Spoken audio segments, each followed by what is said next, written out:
It is currently the last week of strength cycle. So week 3, I've done 3 weeks of progressive overload, just adding around 5% in weight every week.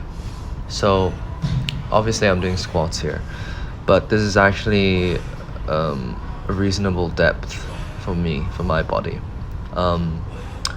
It doesn't look that low, but like I can actually squat lower, but I cannot do it without a butt wink.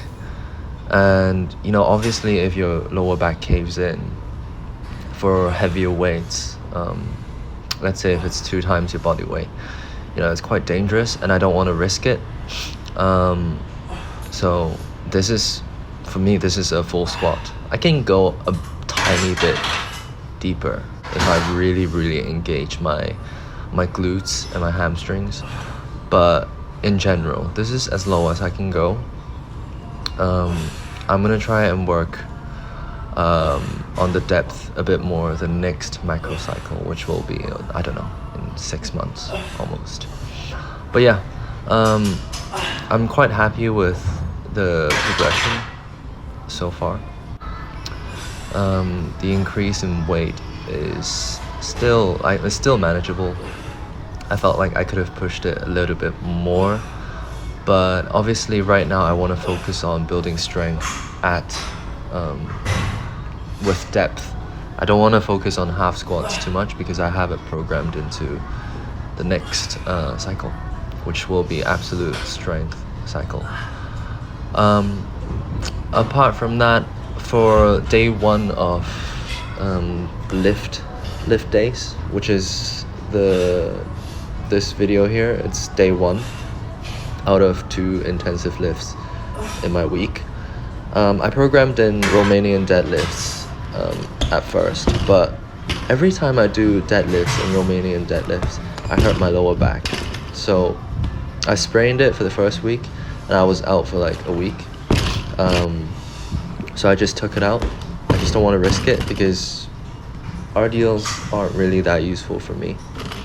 I'll find other ways to work on my glute. I know hip thrusts and RDLs, they work on different insertions of the glute. I'm pretty good at hip thrusts, but RDLs are pretty weak. So, but I'm not rushing to address that. Yeah, I'm just doing panda pulls here. My panda pulls and clean pulls have been improving, but I haven't done power clean in a long time, and I did it in the past 2 weeks after doing it, and obviously it's not as strong and as fluid as my power cleans used to be, but I actually felt like in terms of strength level it's gone up from all the panda pulls and clean pulls I've been doing, but rate of force development is still low. Yeah, I'm doing split squats here. I actually did a set of 5s for power cleans before the split squats. I think it's in the video somewhere. But those power cleans felt pretty good. My cue used to be thinking of a big pull when I do power cleans. But now it's really about receiving the bar because the pull feels quite natural to me. And after I hurt my wrist, I couldn't do power cleans. It still feels a bit funny. I do have like physio appointments soon, but I don't know. Yeah, the receive is the harder part now because of my wrist. Even in basketball, my wrist still feels a bit funny. My jump shot, the form that I shoot with, it's different now, and the release feels different, and I don't think I'm as accurate as before in general. But yeah, split squats here, I'm doing these for obviously balancing unilateral strength. My right leg is way weaker. I also the reason that led me to believe that my right leg is weaker is because I cannot jump at all off one for my right leg, which has led me to believe it's just weak. But it could also be, I don't know, just motor patterns. I'm just not used to that type of isometric contraction in such a short time frame in a 1 foot jump for my right foot. In general, the imbalance extend beyond my legs.